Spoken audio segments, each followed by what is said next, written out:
Merci beaucoup. Alors, nous le ferons. Alors, sans plus tarder, aux collègues de Rosemont, place à l'échange avec la ministre pour un bloc de révisé de 21 minutes 20. Parole est à vous. Merci, M. le Président. Je voudrais revenir sur notre discussion d'hier sur les modifications à l'aide sociale qui ont été apportées pour les centres de toxicomanie. J'avais indiqué que, d'une part, la Commission des droits de la personne et des droits de la jeunesse avait recommandé de ne pas agir dans la direction souhaitée par le gouvernement. Le gouvernement a quand même agi. Il y avait deux raisons fortes qui laissaient craindre pour cette réforme. D'une part, sur la survie des centres de traitement de la toxicomanie, qui sont déjà des organismes à but non lucratif, qui vivent des moments très difficiles et qui sont maintenant mis à mal de façon plus importante. Et deuxièmement, et peut-être de façon plus importante, puisque le but de l'ensemble de l'exercice, c'est de permettre à des gens qui sont sur l'aide sociale, mais qui ont des problèmes de dépendance, de prendre la décision de faire un traitement de désintoxication pour se réinsérer. Et le ministère lui-même, dans un avis, avait indiqué que la réforme proposée pourrait dissuader des gens de prendre cette décision compte tenu de la perte monétaire que la réforme allait induire. Et la ministre et son collègue de la Sécurité, de la Solidarité sociale ont dit non, ça n'arrivera pas. Or, l'Association québécoise des centres d'intervention en dépendance a fait un sondage auprès de ces 40 centres pour demander s'il y avait eu une réduction de l'achalandage, du nombre de gens.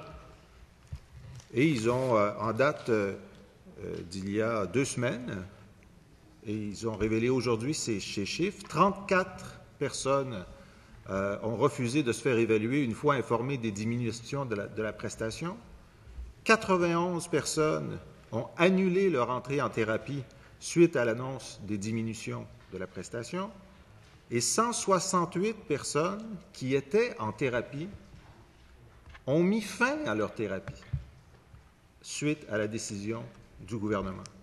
Donc, on est et conséquemment, 44 emplois ont été coupés dans le réseau des centres d'intervention en dépendance. Donc, la mesure sera en vigueur après-demain, vendredi. Mais juste l'annonce à ces gens-là, si vous vouliez prendre la décision difficile de votre vie d'aller dans un centre, d'essayer de vous désintoxiquer, mais on va vous enlever l'essentiel de votre prestation. Et là, on a plus de 200 personnes qui se sont retirées ou qui ne sont pas allées. Exactement ce qu'avait prévu à la fois le ministère, l'association, les gens qui vous ont dit de ne pas le faire. Et là, il y a également la deuxième question, c'est dans quelle situation de précarité cela met les centres eux-mêmes. Eh bien, 2 questions leur ont été posées. Y aura-t-il une réduction de service? Est-ce qu'il y a un risque de fermeture pour votre organisme? Et parmi les réponses obtenues au cours de ces dernières semaines, les centres disent, par exemple, les transports, on en assumait les frais avant. Aller chercher les personnes, les déplacements à la cour, parce qu'il y a des déplacements à la cour, sont coupés ou très réduits, 100 heures de coupés. Les médicaments non couverts par la RAMQ qui couvraient, maintenant, c'est terminé. Un autre qui dit, il serait impossible à nos résidents de faire une réinsertion sociale avec cette loi, car 200 $ est insuffisant pour acheter une passe d'autobus, faire des entrevues d'emploi, chercher un logement, se réintégrer progressivement. Il y a un autre qui dit, nous devions offrir un service de réinsertion sociale, mais dans le contexte, non. Un autre qui dit, le risque de fermeture est important de notre service de réinsertion sociale. Les clients mentionnent qu'ils ne participeront pas au programme d'employabilité avec seulement 200 $ par mois. Il y en a un autre qui dit annulation de l'atelier de danse-thérapie, manque de ressources, coupure du poste d'infirmière auxiliaire et d'un employé de soutien. Risque de fermeture, oui. Nous sommes dans une véritable impasse financière après 7 ans de saine gestion. Et le ministre dit, a posteriori, on va regarder leurs chiffres, puis on va regarder si ça peut marcher ou non. Mais eux, ils ne vivent pas a posteriori. Ils vivent dans le présent. Puis ils vivent avec l'argent qu'ils n'auront pas à partir d'après-demain. Ils ne peuvent pas payer ces gens-là. Et en plus, il y a 200 personnes qui se désistent. Dans ces conditions-là, on n'y va pas. Alors, est-ce que la ministre va continuer à affirmer que c'est une bonne mesure qui donne les résultats qu'elle escomptait ou ne va-t-elle pas devoir faire un plan d'intervention d'urgence, dans les semaines qui viennent pour éviter la dégradation de ce centre d'intervention, de ces centres en toxicomanie? Madame la ministre. Merci, Monsieur le Président. Tout d'abord, vous me permettrez de vous manifester mon étonnement puisque la mesure va rentrer en vigueur le 1er mai. Comment se fait-il que déjà, il y a des gens qui étaient en thérapie, qui ont cancellé alors qu'il n'y a rien de changé en ce moment? Comment se fait-il que des gens cancellent malgré le fait que j'ai affirmé qu'il y aurait un accompagnement pour les organismes communautaires?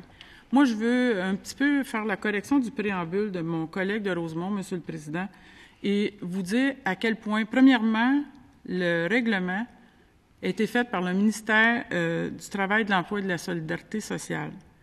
C'est là qu'il aurait dû poser l'essence de ces questions. Mais pour ce qui concerne les clientèles vulnérables, Monsieur le Président, je vais répondre avec grand plaisir parce que, vous savez quoi, on ne peut pas rester impassible devant la souffrance des gens qui vont dans ces centres avoir des soins spécialisés en réadaptation. Les gens vont continuer de bénéficier des services qu'ils auront besoin. On a annoncé, mon collègue et moi, une mesure transitoire. Transitoire, ça veut dire on va faire la couverture des périodes entre l'ancienne façon de faire et la nouvelle façon de faire. Il y a des transitions, des mesures transitoires d'accompagnement et de soutien aux centres qui offrent justement les services en toxicomanie et hébergement. Les centres qui ont des difficultés financières en raison des modifications réglementaires à compter du 1er mai pourront se voir offrir les services d'un spécialiste en gestion qui posera un diagnostic, les aidera à rétablir leur situation financière en vue de retrouver leur viabilité économique, Monsieur le Président. Une fois le diagnostic réalisé, une aide financière transitoire, vous avez entendu les mots, là, Monsieur le Président, une aide financière transitoire pourra être versée aux ressources qui auront démontré qu'elles sont à risque de fermeture et qu'elles ont besoin d'un soutien financier, le temps de mettre en œuvre les ajustements nécessaires à la poursuite des activités. La mesure transitoire serait d'une durée de 18 mois et elle permettra d'effectuer un portrait de la situation des centres. Alors, dès le 1er mai, les centres pourront communiquer avec une personne ressource au ministère du Travail, de l'Emploi et de la Solidarité sociale pour obtenir des informations détaillées sur la mesure transitoire. Ils vont pouvoir déposer une lettre d'intention, avoir fourni les services, etc. On va pouvoir les accompagner là-dedans, mais en aucun temps, Monsieur le Président, il est question de diminuer l'accessibilité à des services qui sont offerts à une population qui ont grandement besoin. Moi, j'apprécierais que nous puissions tous travailler ensemble à faire en sorte que ces gens-là puissent continuer d'obtenir des services et non pas de continuer à semer certaines craintes qui n'ont pas lieu d'être. Les prestataires, là, Monsieur le Président, auront toujours droit à un montant qui va pouvoir aller jusqu'à 1 490 $ pour payer gîtes et couverts en centre de réadaptation. C'est comme ça maintenant, ça va être comme ça après. Et ça ne va pas changer. Les personnes sans domicile fixe qui se trouvent dans un centre d'intervention, dont le plan d'intervention, puis ça, je l'ai dit hier, prévoit la recherche d'un logement, bien, ils vont avoir une aide financière qui correspond à la prestation spéciale pour frais de logement. Ils vont pouvoir lui être versés et ils vont pouvoir aller faire la démarche. Ceux qui ont déjà des logements, il n'est nullement question de couper cette partie de leur chèque. Ce qu'on dit ici, c'est qu'il y a un changement au règlement, il y aura une somme qui a été versée, puis pour ce qui est des mesures exactes au montant financier payé sur le chèque d'aide sociale, j'invite le député à aller rencontrer le ministre de l'Emploi, du Travail, de l'Emploi et de la Solidarité sociale, aller à ses crédits. Moi, la partie qui me concerne ici, Monsieur le Président, c'est de m'assurer que les gens qui ont des dépendances, qui ont besoin de réhabilitation, de réadaptation, qui ont besoin d'avoir un séjour, moi, ma job, là, c'est de m'assurer qu'ils ont des services de qualité et que l'accès ne soit pas compromis. Je suis très heureux d'entendre la ministre dire ça parce que donc, son principal travail, ce serait d'aller voir son collègue, ministre de l'Emploi et de la Solidarité sociale, puis lui dire que sa réforme a déjà un impact négatif, significatif sur l'accès aux soins et sur la décision de gens d'avoir accès aux soins. La Commission de protection des droits de la personne et de la jeunesse avait avisé que ces personnes-là sont extrêmement fragiles et que l'introduction de la mesure allait les fragiliser davantage, et nous avons déjà les résultats. Et vous pouvez dire à votre collègue aussi, puis je serai content de vous renforcer votre message, que de dire à des organisations sans but lucratif qui travaillent à la scène près qu'ils ont la certitude de ne plus pouvoir facturer les prestataires à partir du 1er mai, en échange de la possibilité qu'un spécialiste en gestion vienne leur dire comment couper plus tard, ça donne déjà 44 mises à pied. Alors, je compte sur vous, on va faire ça ensemble. Alors, j'ai un autre sujet à aborder qu'on a déjà discuté. Juste rapidement, je vais laisser la ministre répondre sur le sujet. Oui, Madame la ministre? Bien, c'est ce que j'ai le goût de lui dire. Je suis allée le voir, puis c'est pour ça qu'il y a des mesures transitoires d'accompagnement. C'est pour ça que je vous dis que les gens, parce que hier, il y a eu une petite confusion, là, il y a eu une pré-publication, il y a eu des remarques, il y a eu des changements d'apporter au règlement. On a publié le règlement final. C'est pour ça qu'il y a des mesures de transition. C'est pour ça que les gens qui ont un logement puis qui vont pouvoir le maintenir, qui vont conserver leurs 416 par mois. Moi, j'invite les gens à communiquer avec nous. Il n'est nullement question, Monsieur le Président, de réduire l'accessibilité pour ces personnes vulnérables-là. On en connaît tous, puis on sait à quel point c'est essentiel, ces services-là. Moi, j'avais accompagné le ministre de l'Emploi et de la Solidarité. Nos deux ministères vont travailler ensemble, en passant.